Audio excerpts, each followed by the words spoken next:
Hey, everybody, welcome to the one and only Friday Night Audit, the only show in hospitality benevolent enough to do all the drinking so you don't have to. How are you, Craig? Hey, I'm great. Whoa. Wait.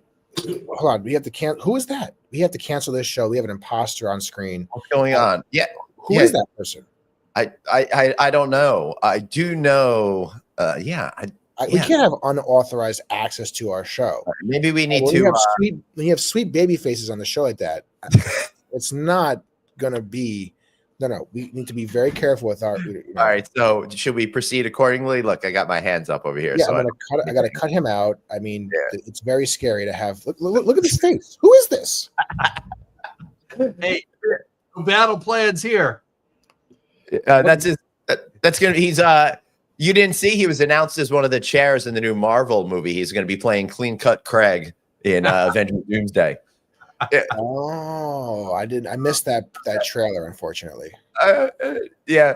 Before we get started, trailer. You should have. Before we get started, tell everybody what got you into making the full shave after so many years. That was exactly it. It was time to bring the face out in the sunshine. So, I mean, it started earlier in the year and trimmed off the sides of the beard, just went with the goatee, and then decided, nope, I'm going to take this off. But obviously, I need to get a little sun. Scale right around there. So, yeah. All right. Well, viewers out there. I'm going to be back in a week. I mean, I haven't shaved in like 24 hours. You can already see I'm starting. That's all you got? Oh, come on, Craig. You know, eventually you have to grow up and hit I want to be a monkey like you, David. Okay. you got to hit puberty sooner or later, Craig. So everybody out there watching this show, put your votes in the comments. Yeah. Do you like Craig with or without his beard? This is the important poll of the day. Hold on. Yeah, it's really strange when somebody changes their facial hair and stuff. You got to get accustomed to it. It's like a different person. A whole different person.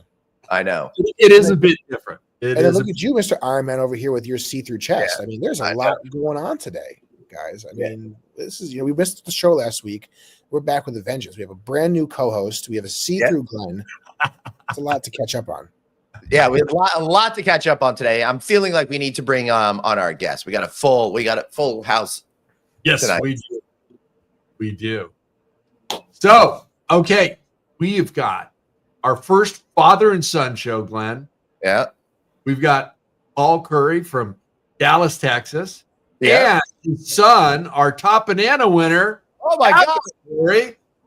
This is awesome. Let's hit. I hit the wrong button. Hit the crickets button. Let us have buttons or pushing buttons, whichever your case. Yeah, great to see you, gentlemen. How's everything going tonight on this this Friday? I'm great. I told him I've got a little espresso tequila martini going. Been a long week, but I'm great right now. Well, then, Dave, we're going to get that started. I'll hit the.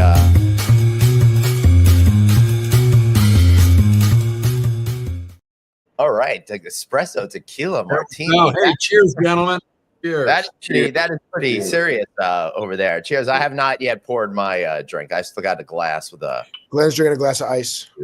Yeah. I know this is part of the show where we do cocktail hour, but I got to be honest, I'm not drinking right now. I've got a little mocktail of Celsius Energy sparkling water. Very edgy, very LA. Hey, listen, it's not about it's like Glenn, okay? We encourage no drinking as well. There's a lot of times when I do a show on the road, I don't have a cocktail, but I'm at home. Yeah. And to be honest, Alex, I've been traveling a lot, and one of my stops, I was given this amazing bottle of Don Julio 1942 tequila over there. So I thought that there's nobody I'd rather share it with than all of you guys. And by sharing it with you, I'm really happy that we're in different cities, so I don't actually have to share it with you. That's my tequila is my drink of choice when I drink, but I'm juggling a lot these days. Wearing a lot of hats, trying to operate at peak performance. So I dabble with sobriety, but I always joke I dabble with sobriety. I treat sobriety the way a couple dabbles with opening their relationship. I'll commit for like a month, and then suddenly I'm like, I feel dirty. So, Alex, I have a question for you because that's a pretty fun. It is a funny joke, and I see behind you Coury Comedy. Can you Coury explain what's going on Comedy. with that sign? Yes, well, behind every great brand is great marketing and a catchy name. Yeah. Yep. That's it. That's the entire excuse. That's it. Okay. So That's it. this is for the podcast that I do. Raising a comedian. What's that? Oh, what was it like raising a comedian?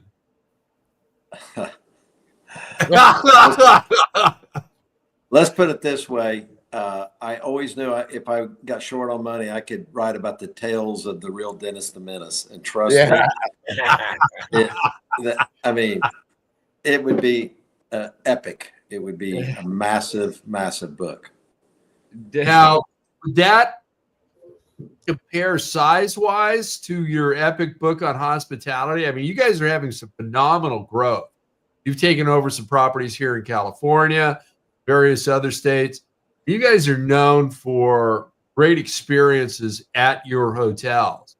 And I thank you for joining us, first of all, but I'm very curious about your story and your hotel company.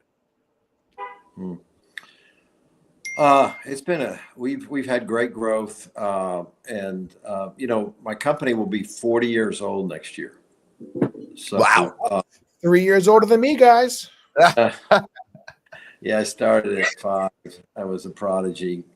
Graduated from Harvard at 10. I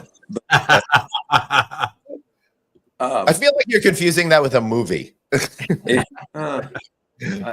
they stole my script. Maybe they stole my script. Yeah. Ask Alex. That happens all the time out here. I've had 100 scripts stolen from me. Yeah. Yeah. Too bad The Room was one of them. Well, I have a question. So, Paul, I mean, I would say, Alex, we've had you on the show, Paul. We've meeting now for the first time, but you look like a very, very nice, very caring, very loving father. So, Alex, I need to know what he did to you during your growing up that you felt the need to bring him on this show and subject him to this cruelty. Well, careful, son. Yeah.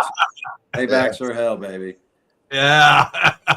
Well, the truth is, he has inspired me a lot in business, but even growing up with him, like going on vacations, it was like being with Chevy Chase or Bill Murray in their prime, except my dad happened to be a successful businessman.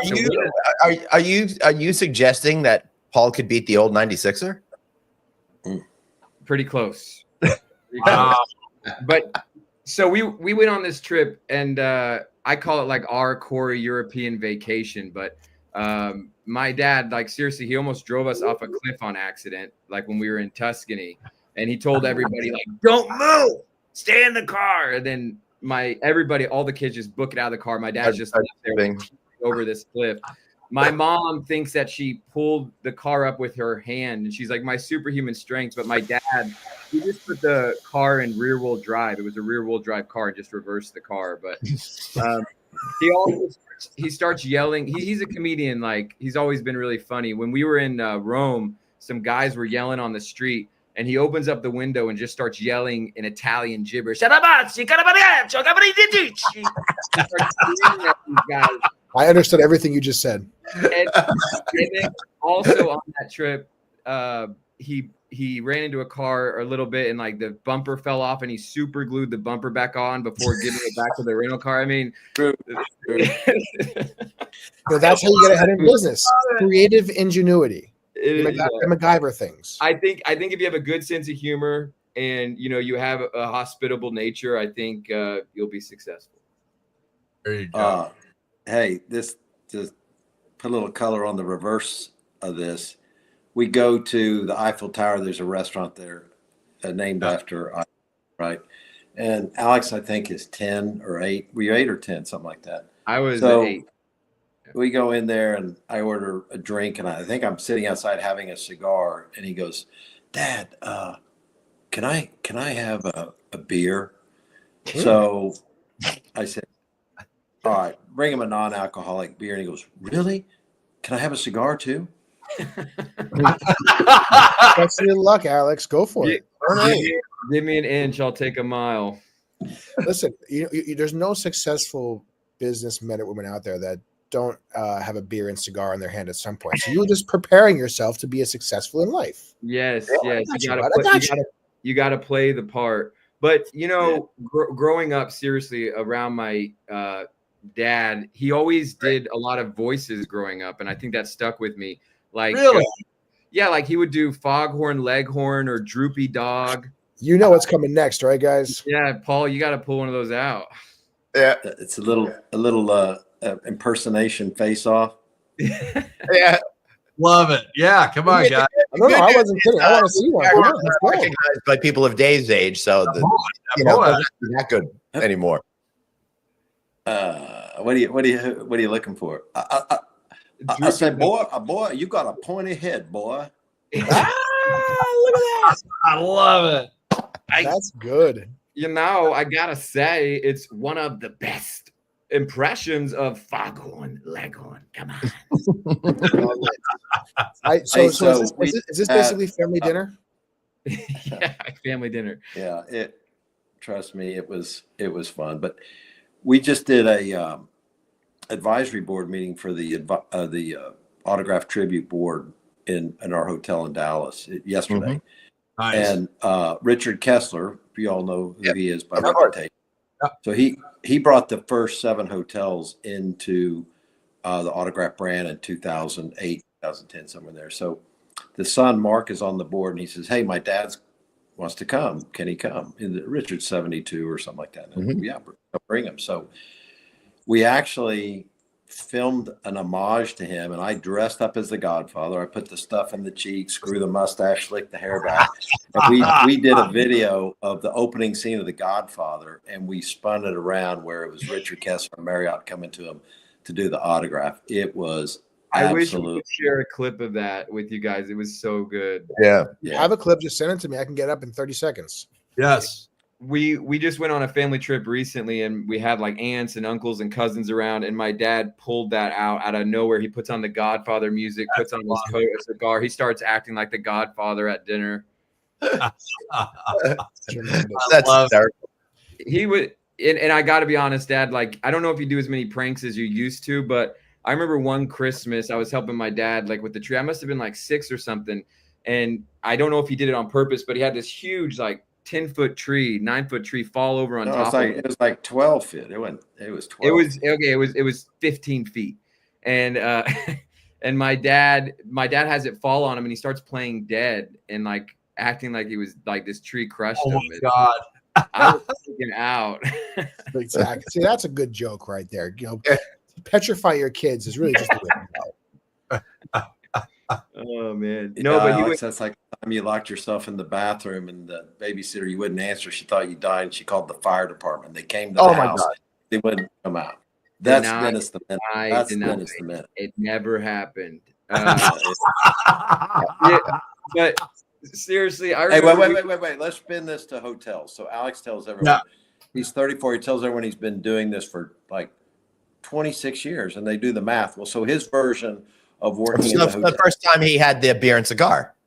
Yeah. He goes in our hotel when we opened at 99 in Tulsa, the Ambassador, and he figures out how to print a MasterCard at the front desk. Right. Uh-oh. And so they taught me. He'd be schlepping around the hotel, going to a room. He didn't understand that, hey, that's someone else's. Going into the rooms. So he did understand, Paul. He tells everyone he started working at the front desk at 8, but he was a voyeur. He was becoming a voyeur at 8. I feel like the Department of Labor may want to have a conversation with you. The story is a little different than I recall, but I did learn how to print off a master key. But with great power comes great responsibility. I never used it, and I knew that. Oh, but as a I have a hard time believing that one, Pinocchio. As a former 8-year-old, I very much doubt that. Yeah. And that's a good thing, is I didn't inhale either, so that's yeah. Oh yeah. I deny. I used to go to the office as like I did not have relations with that woman. Do not have relations with that weed. I don't know what got on her dress, but I promise it wasn't for me. I used to go. I used to go to the office as a little boy, and I would go home after school. I would get dressed up in some kid suit from Target or something, and I had the tie on, and I would hang out at the office, pretending I was doing something important, like I don't know, scanning my face in the photocopy machine or something like that. But it's interesting. It's interesting working for the company as an adult because. When you're a kid, people at the company would offer me a snack and ask if I was tired. And now they talk behind my back and try to get me fired. I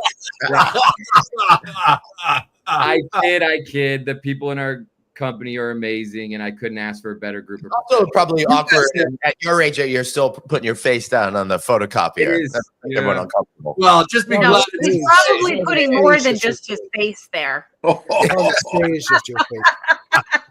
Now, Paul, I have a question for you, Paul, because you're obviously a father and son duo working in business together, both very. So you should see their vaudeville act. Yeah. What? Okay. Anyway, there's another father and son duo who used to work together, and there's a very famous story behind them. You may have heard of them, maybe not. Glenn probably hasn't. And the names are Ken Griffey Sr. and Ken Griffey Jr. I know them. And there's a very famous story about how Ken Griffey Sr. grounded an 18-year-old major league, or maybe even 19-year-old major league Ken Griffey Jr. for actions on the field. And you have to look it up later on if you want to know what I'm talking about. But did you, under any circumstance, have to ground your adult son for nefarious business? Oh, you're putting me on the spot. Wow. What? My wife just grounded me last week. Mine's nefarious. The only leverage I had for a long time was, the power of the dollar. So that would be more the ground, right?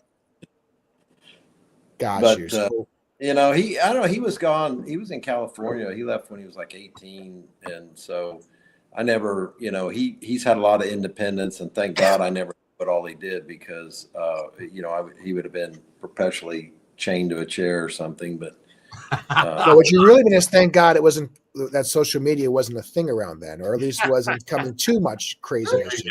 So am I sensing somewhat of a prodigal son story? You left and then you came back to help help the company?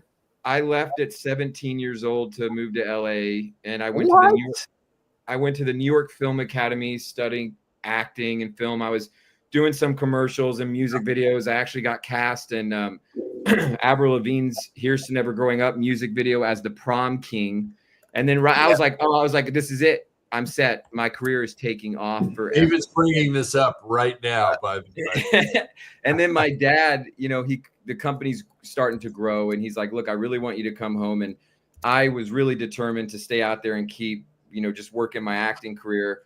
But I'm glad I did come back. I mean, it's been a blessing to work with him and be close to family, and that's really important to me. And he asked me to come. I felt about finally getting to Buc-ee's a couple of weeks ago. A real blessing. Yeah. Did you go to Buc-ee's? I did. Paul, I was near you. I had a speaking engagement in Fort Worth, and I wanted to go check out the world's largest casino because I'm a casino geek, right? So I went up to WinStar, and there was a Buc-ee's on the way. So I finally got to go. I know exactly. I know exactly where it is. Yeah. Oh, there's going to be a Buc-ee's right here coming in a year, Glenn.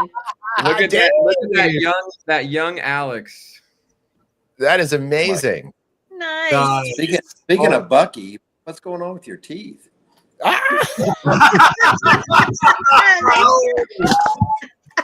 Always like you could eat the core out of an apple. You could eat the core out of an apple. You got to find a way. I thought we had braces. My God, my money was spent so bad. I thought we had braces. Always finding a way to pull the rug. Dave, you got to find a better thumbnail, brother. Oh, no, that's from see, I can't play the actual video, unfortunately. But I did find a number of your pictures from IMDb. Oh, boy. See, you shouldn't tell me these types of things because I'm going to run with it. It's just going to happen. Yeah, and he will use it against you.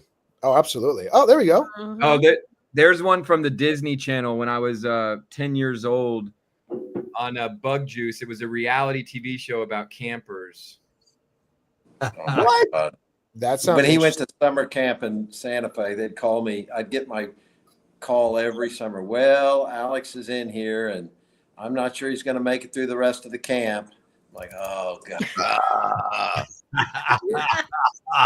Lies, father, all lies. How do you get involved in a reality show at 10? Yeah. So we were at the camp, and every year this Bug Juice Disney Channel show would go to different camps. And for whatever reason, they happened to go to the camp that I went to every year. And it was actually for like older kids. I feel like 14 were like the stars, but of course I found they've been doing this series for a little while, and they realized they needed to refresh it by bringing in a fresh young face kind of a thing. You already know. That's you are the Sam of different strokes. So I ran for mayor as like for like the younger kids camp, and I remember my pledge was I promise to have more co-ed activities. And everybody just hollered. Did you make was it more promise for Pepsi? Listen, it's great. You came right out of the gate with a catchphrase, and then you were able to leverage that for decades and be huge. Yeah. So now let's pivot because we talk about Coury comedy, but I didn't realize that was actually a thing because look at this guy on stage at the Comedy Cafe. Alex, you provided me with a bunch of stuff to find. I mean, this is perfect for a guy like me. We don't need to go down that rabbit hole. Listen, I think you should be considered grateful right now that you didn't give him this advance notice, because if he actually had any advance notice, not that he does anything to prepare, but he probably could have searched out far more. That's not a diss, Craig, because I'm just so good I can do it on the fly. It's okay. Boom, boom, boom. There you go. Well, those digital natives. So, Paul, do you go to his comedy shows? I've been to a few. They're usually about me, so it's kind of painful. But how many have you been escorted out of? So here's what I told him. He did one in Grapevine at our hotel. We've got a stage there, and we do different productions, and we have a comedy night a couple times a month. And so he lit me up pretty good. And I said, all right, the next time you do this, I want time on the stage, and I'm gonna. Love that. I've already got it. I've got it. It'll be special. He'll feel the love. That's all I can say. He's going to feel the love. Let us know what that date is. Maybe we'll do a remote Friday night audit from your. That sounds like fun. The time is yours, Father. You can have the stage. I need to go to a comedy boot camp and write a good 5-minute bit so I could jump up and. I want to get you and Craig and Glenn. I want to get you to one of my shows out in California. Breaking news. Yeah, that'd be awesome. Whoa. What am I? Chop liver over here? No, you all come up, do like a 5-10 minute live feed on stage, do something fun. We'd love to. We would love to. The entire place I'll say rolling. This. I think doing stand up, put someone on the spot and jumping up there would be harder than karaoke. Oh yeah.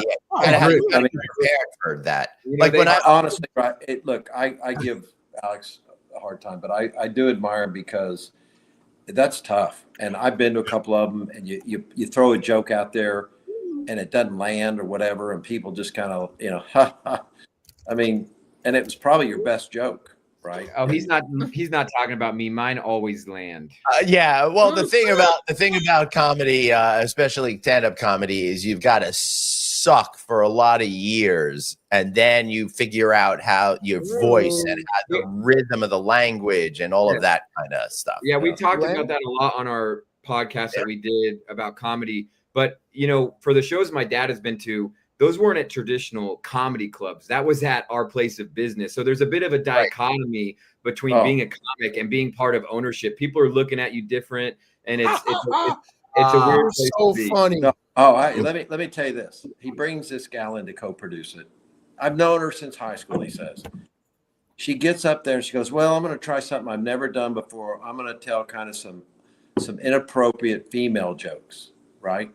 And she goes into this skit that is the raunchiest, so bad.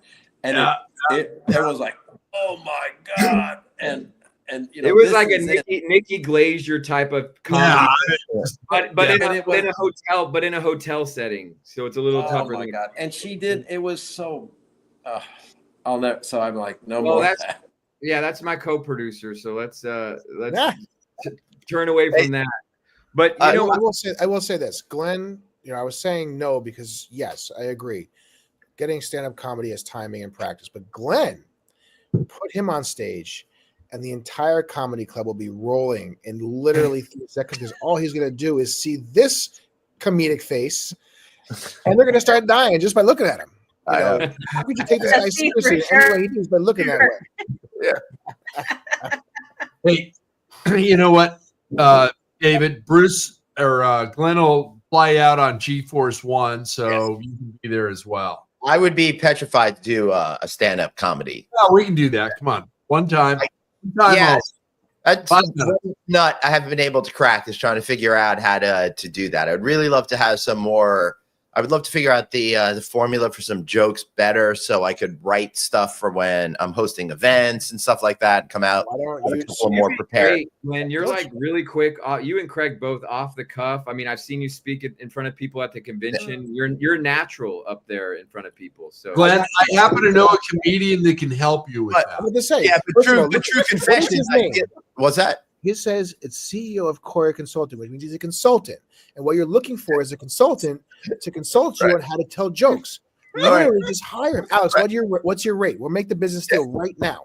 So, now that I'm a couple of tequilas in over here, Alex, I feel like I rely too much of being in the moment, and I think in order to be more balanced, I've got to have some more written stuff that I'm like you, Glenn. I'm in the moment.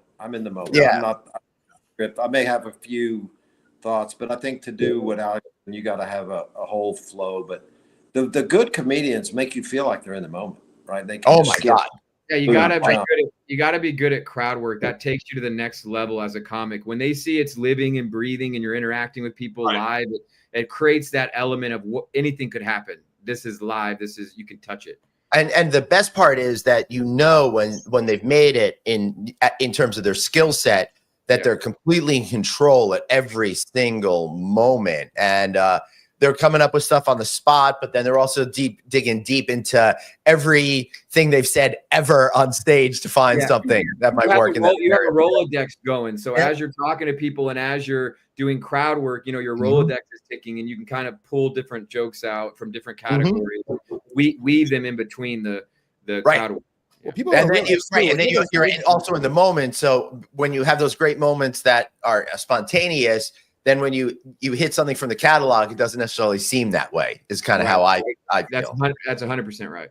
Yeah. Hello to Paula from Brazil. Recently, like if even the big comedians, right? Chappelle, Kevin, whoever it is, right? The big top of the line, like sell out Prudential Center type of comics.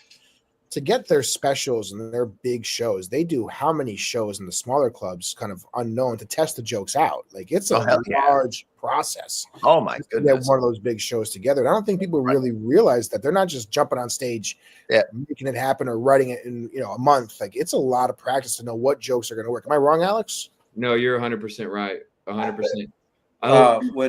When Alex did his last Groundlings, we went to the show, I don't know how long ago it was, 5 or 6 months ago. And in the crowd were several actors that I've seen on TV. And, I didn't know they were from a comedic background, but a lot of actors have that, that background. And let's be honest, there's not better. Look at you, look like, I hate to tell you. Oh, here we go. Pull the rug. Another jab, Dad. Where did you get the shirt you're supposed to have some fun up there. Bring some levity to the show. I'm not dressing for a corporate. Did you wear those colored glasses because it was sunny inside? It's the LA thing to do. Baby. I was blinded by the spotlight, Father. So what's interesting? Look, his hair is about 8 inches. It's froofed up pretty good. Me doth think you protest too much, Father. You want this locks. Yeah. Oh. Wow. Hey, maybe So Doctor. we went from we can do this. We go from this. His hair. We go from this. You know, you talk about famous actors. You know, it kind of reminds me. Oh, Johnny Depp. I have a joke where I say I was recently told that I look like Johnny Depp's most forgettable character. Because somebody had told me that I look like one of his most forgettable characters, and that's probably the character that they were talking about. That's but you know the truth about. I think that's a very memorable character. Yeah, I love that. I love that movie. But Fear and Loathing in Las Vegas. My dad instilled a lot of comedy in me. I mean, he is naturally funny, you know, just in his everyday life. But I remember, like, we would go to the theaters when I was a kid, and we would watch, like, Austin Powers would come out in the theaters, and we would just be cracking up. And I don't think I've ever seen, Dad, I don't think I've ever seen you laugh so hard, but he definitely educated me on film and classic comedies, which must have stuck with me. Love it. Hey, Paul, did you give him W.C. Fields and the Marx Brothers and the Three Stooges too while he was growing up? No, that was, you know, that I didn't do that. It was mostly just Richard Pryor. Just at night when he was going to sleep in the crib. Guys, God, we're talking about right? Russ Richards. we're talking about being sober and not Live from the drinking. Sunset Strip. And It's just we went- right there. Go to sleep, son. Alex went Yeah, from but- not drinking my to who's doing. My little kumquat. Yeah, come here, my little kumquat. He would, Alex went from not drinking to so he was drinking on Fear and Loathing, but you've really glowed up since you stopped drinking, Alex. And I mean, you've really taken that next step forward, and I'm proud of the thing that you've accomplished. all right, here's the deal, dude. I am Iron Man, okay? I am Bucky Man.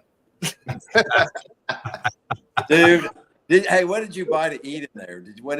They're like famous for their like hot dogs. Yeah, I actually didn't get any food in there. I feel What? very. So what'd you do? About a shirt and leave? Bucky's and didn't eat. I just wasn't hungry.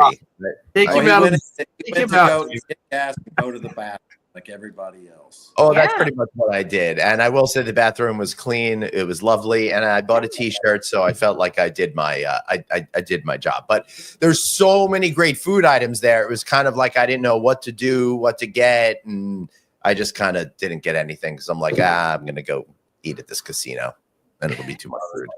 Well, Paul, do Glenn, you just so you enjoy- know, there's going to be one that's going to open up next to me in less than a year. So then when you come visit, we can go get food and go more. And you than- can play with the Yeah, Gators. We'll do a serious Bucky thing. Exactly. It'll be Yeah. fun. Yeah. Hey, Paul, do you inject comedy into some of your meetings and your routine throughout the day? Because I've always found that if you've got a boss that's got a sense of humor, Yeah. you can get more out of the associate than somebody that's pounding the chest all the time. I would say 100%. I mean, that's just who I am, and I can be in the. Yeah, I you know, I don't know. People like it relaxes people. It disarms them. It makes them feel like you're approachable, and so. But that's just who I am. You know, I like the. You know, I was probably that ADD kid in class that cracked the joke at the absolute wrong That's time. everybody in this group. So that's where I got it from. Yeah. Yeah. I love it. When you get older and you run the company, you can get away with anything, right? As long as it's Right. not politically inappropriate or whatever. As long as HR isn't around. Keep Got signing this- those paychecks. I saw That's what he that. always says. He always goes, HR, Paul, HR. So, Well, Paul, you'll be happy to know that I always correlate HR people as bathroom monitor.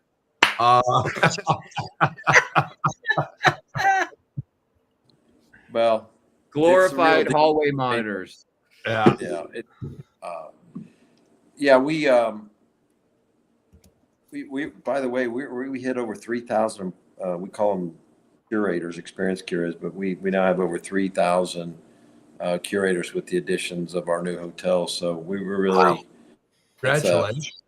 yeah, it's awesome, but it's also, you realize how many people rely on you. right? And how many people you're trying to do.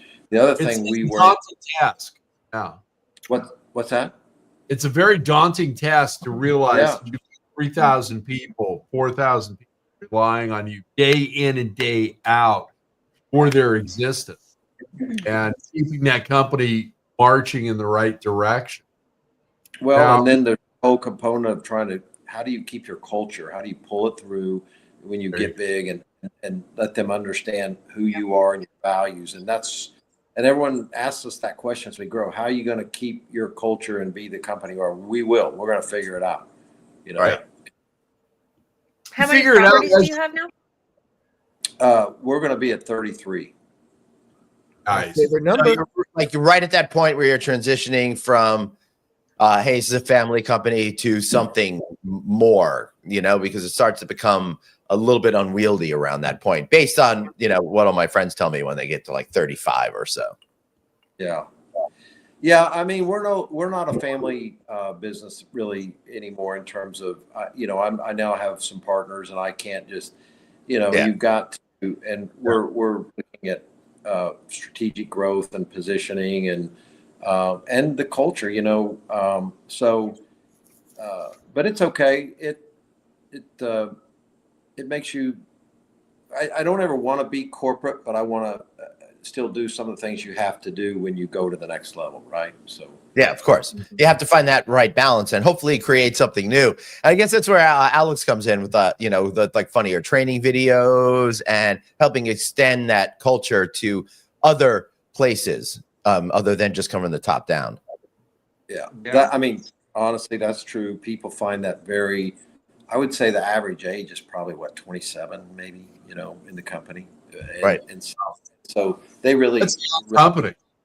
Yeah, they relate to all that. And he does his characters and his impersonations. And One thing that I've learned is that humor is a service, and whether that's a laugh during a stand-up show or helping somebody enjoy their job more through training, it's about making people's day just a little better. And that's how I define success. Yeah. Obviously, you guys are doing a great job. I mean, I love the idea. And, when Alex and I first met and we started talking about this, I'm going, okay, here's somebody who gets it. I don't want to be on a computer screen as CDO or an executive VP or whatever it may be and have all of these kind of cartoonish question and answer videos that I have to go through on a monthly basis because we're publicly held and they amount to nothing. You've got to be creative with that. You've got to, and I don't mean to say entertain the associate, but it's got to be informative and entertaining. I call it entertaining. Let me tell you guys, there is nothing I want to talk about more. And I call it edutainment. Yeah. Oh, I love that. See, the foundation to any great company is a quality product that people want and need in order to ensure high quality. You need to properly train, which leads to better guest service and interactions that keep them coming back, increasing performance metrics and bottom line growth. I love it. And Paul, I commend you for being forward thinking on that. Now, Paul, when you go into somebody else's hotel, do you talk to the staff as you pass them by in the hallways and all that? And you notice when they smile and say hello back to you, or if they're looking down and oh hello, and that hotel's got issues. Maybe I should buy this to fix it. Smile test is huge in hotels for me. Yeah. You can go in a hotel and definitely feel the culture almost immediately, right? You from the front desk or valet or just the person in the restaurant. And it's disappointing. Sometimes you go to some really nice hotels with great expectations and you're let. Other times you're like we went down to the Ritz in the Caymans, in the Grand Caymans, and this was amazing across the board. And it was so and the manager had been there like 25 years. And Wow. he came and a couple different times when he sat down for 20 or 30 minutes. And I understood why that culture, and so that's the trick. So every manager is your CEO effectively of the property. Mm-hmm. And so how can you, and they don't all, you can say, here's how we want you to be, here's how we're going to empower you and want you to think and all that, but they are who they are many times. But you can, it starts at that level and flows down. And then you always see some superstars at a property. I always acknowledge them. And I tell them, I say, I'm in the business. You're amazing. It would be my honor to ever have you, in my company. So. Love it. No, what you really got to say is, hey, listen, I'll pay you 40% more. You come work for me now. Yeah. Just steal everything possible. We have to know a GM that we can, get for you. So. I'm very happy right where I am. Thank you very much. I mean, working for Paul and Alex would be wonderful, I'm sure, but I am very happy with my current setup. The way that my dad helps lift people up with his just guiding them and leading them in the company and even making it a fun place to work, at the risk of kissing your ring a little bit, Dad, I'd be lying if I said that you weren't one of my heroes apart from myself. Seriously though, I'm grateful to work for the family company, and I've learned so much from my dad, and I cherish opportunities to keep learning from him and being close with family. That's very important to me. And that's obvious with you, Alex. I mean, every conversation we've ever had, your dad has come up, and it's always, this is what we do, and my dad sets the tone, and it's always been very impressive to me. And, and again, you guys are having some phenomenal growth right now. The assets you picked up here in California, and we pushed out that press release through the Click, program as well. And having Alex on one of our panels at Click 8 this year, you can tell by every word that you spoke, Paul, that your company is not just a valuable commodity, but it's family oriented and it's guest oriented. And that message was, I think, resounded through the audience that we had. Alex, thank you for agreeing to be part of the conference and, the outstanding job that you did for. Thanks for having me. Thanks, Greg. But I really appreciate that. And I also feel like I learn a lot from my dad, but we're all each other's teachers and we're all each other's students. So hopefully I can keep him on his toes as the creative next generation thinker. Well, maybe Dr. Producer Suzanne can get Paul to come down to FIU and be a guest speaker at some point. That would be fun. Yeah. So it would be edutaining. There you go. Now, Paul, you've done this more than a minute and a half. Now, I'm seeing a drain on our community in general. We've got a lot of people that are aging out. We've got a lot of people that decided to go to Wall Street. We haven't done a good job at recruiting for the hospitality industry, whether it's at property level now or in corporate offices doing deals and attorneys and everything else. How are you trying to attract new talent?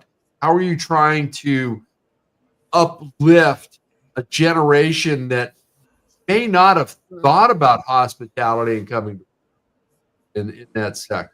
Yeah.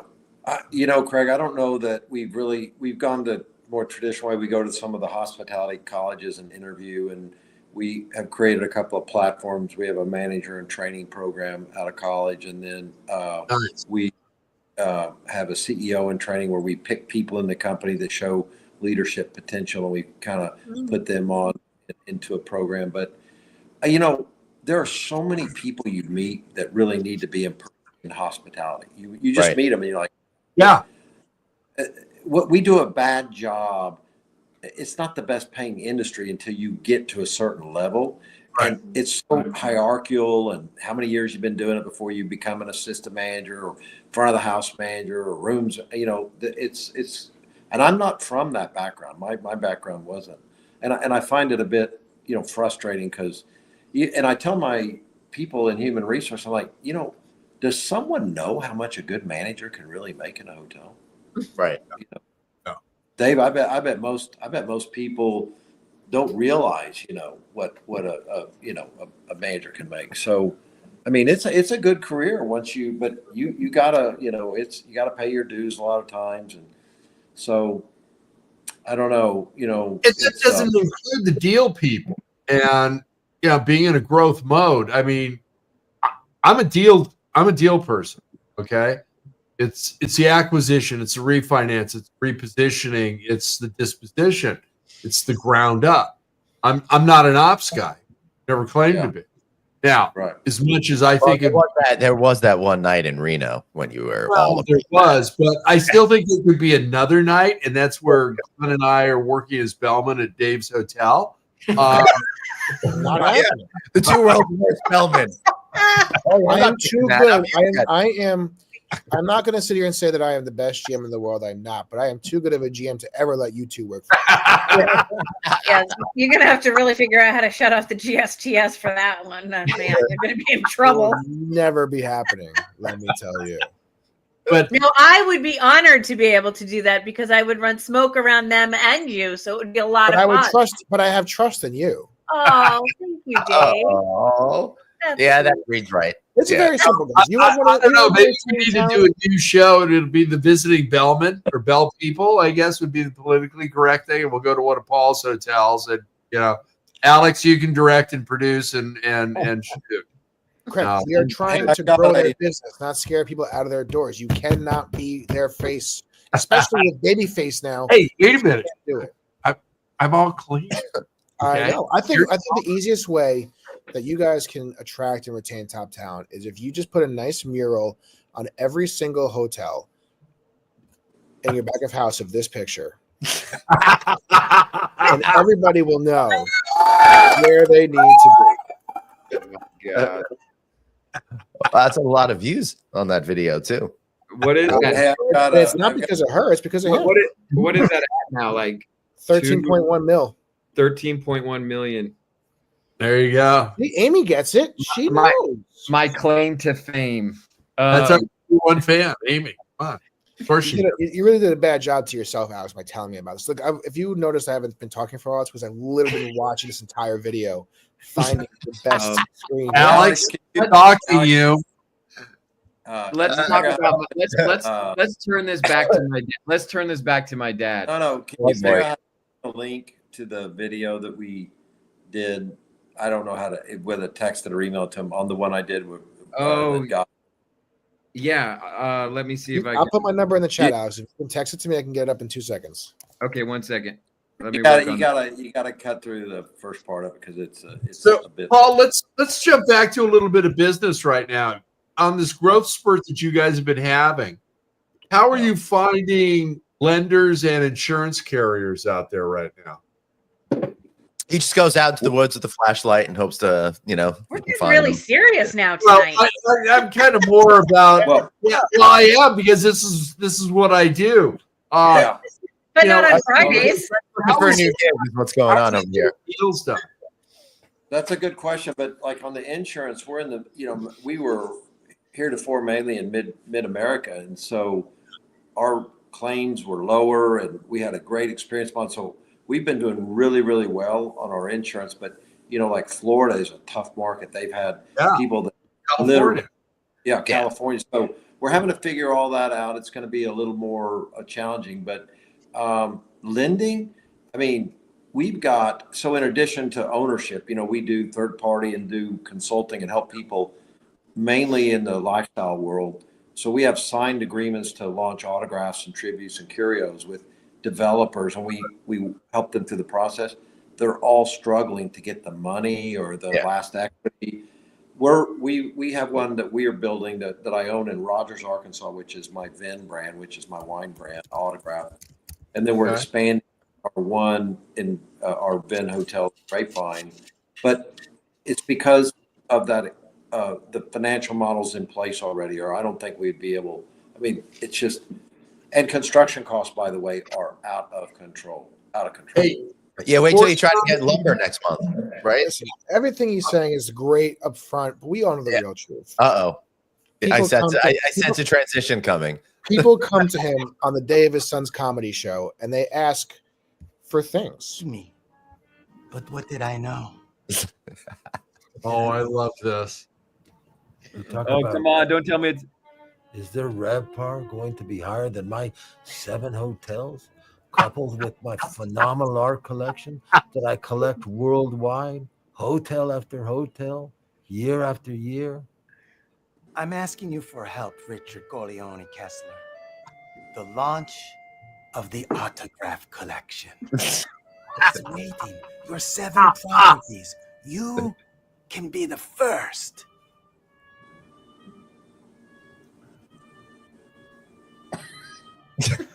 You need to make me an offer that I can't refuse.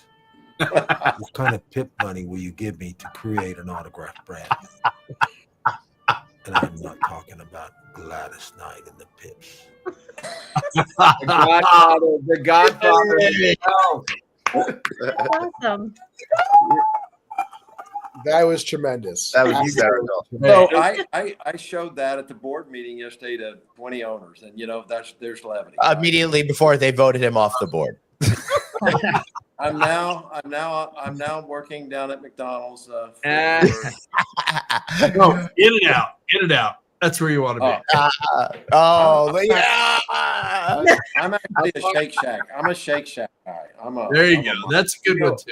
Apart from being a renowned character actor like my dad is, one thing a lot of people that don't know about him is that he actually used to be a reserve sheriff at one point.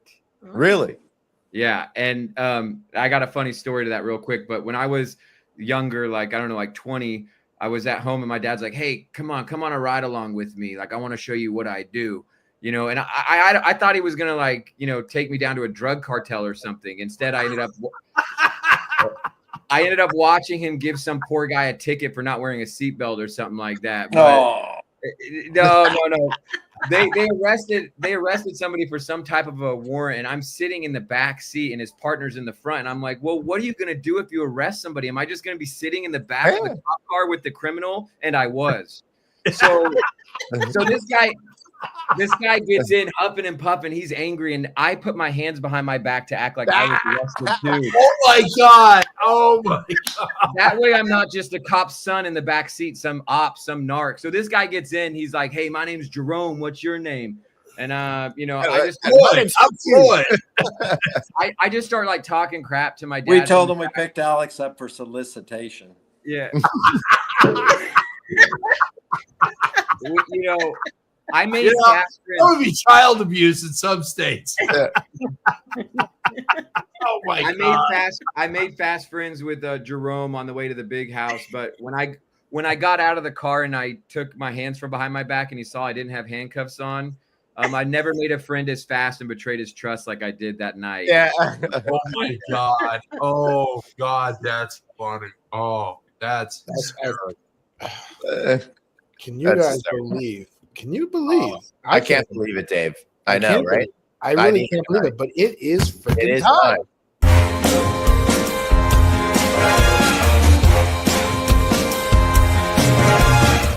That's right. It's time for the Plug-a-Palooza, the moment we get to shill whatever we want to talk about. Paul, Alex, you guys get to go first. What do you want to promote?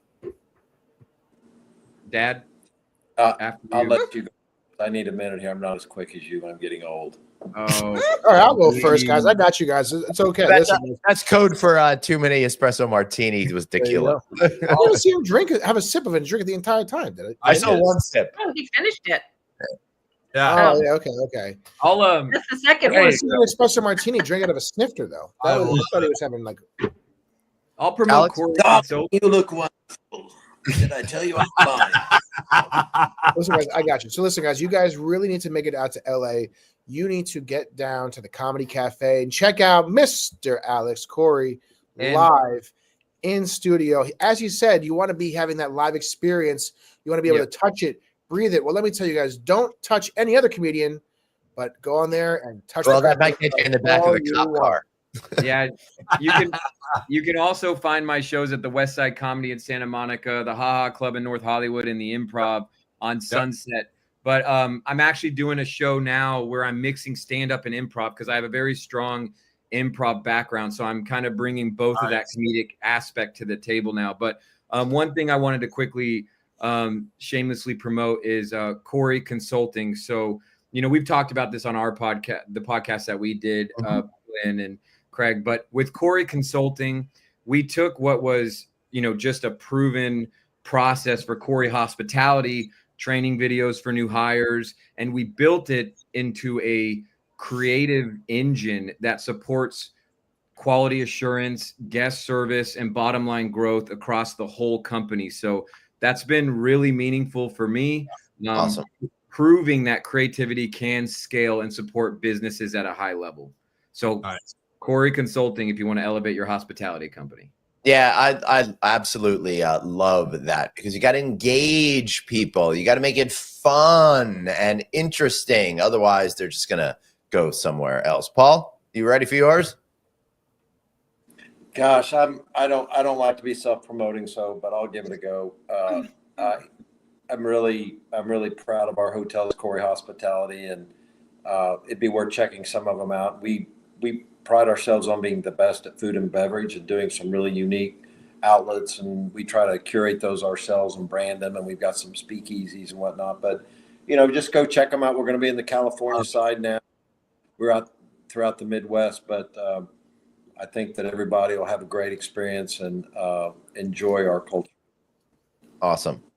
Yeah, I'm looking at all your places right now. I'm like, why? I've been to I got to go check some of these things out. So next time I'm down by you or in Oklahoma, I'll let you know. Suzanne, what are you promoting tonight?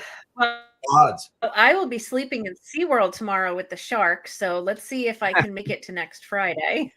Better than the Gators. But it could be worse, So we'll see what happens. It should be fun. But I would say I'm really excited. On Tuesday, I think our press release will be coming out for our executive education program, finally an official launch. And if you're looking to elevate your AI and hospitality, our next course is June 1st. And we've also got one for happiness and impacting your well-being and culture. So hit me up. Nice.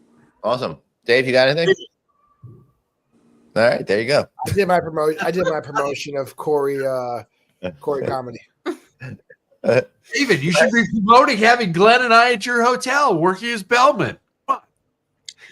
Arnie, he doesn't mean the college. He means the actual Gators, because I send and Craig sends back and forth alligator, crocodile nonsense back and forth. And stupid humans playing with alligators. Okay, that's an acceptable institution, but FIU might be better. Hey, Glenn, you know what? No. A very successful 8th annual California Lodging Investment Conference, and I want to thank everybody for being there. It was a great event. I think it was our best produced one yet. We're back in production on Click Connect, so we've got new episodes coming out. We've also got some Click Lives. Check out the Click Live that Glenn and I did with Bruce Ford talking about government stays at hotels. We got over 13,000 views on that episode.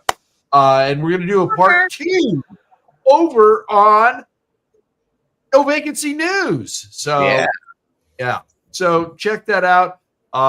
We've got a lot of stuff coming up, and I look forward to seeing all of you. I want to thank Alex for being on the show several times. Paul, pleasure meeting you. I want to talk to you about being on Click Connect, and thank you, everybody. And hey, come see me on the road. I'll be with the good folks at Starwood in Nashville, 7th and 8th of April. And I'll be in New Orleans for the HOA conference, spending the weekend there recording some stuff with the good people over at Sonesta. Then after that, catch me with IDM Hospitality in Wisconsin, right into Choice Hotels Conference in Vegas, and then on to Meet the Money in LA, and then back in Vegas with the good folks over at Wyndham at the end of May. So see you guys out there on the road. Thanks so much for tuning in to the one, the only Friday Night Audit. See you. Aloha. Bye, Hey, don't talk over the credits. Glenn gets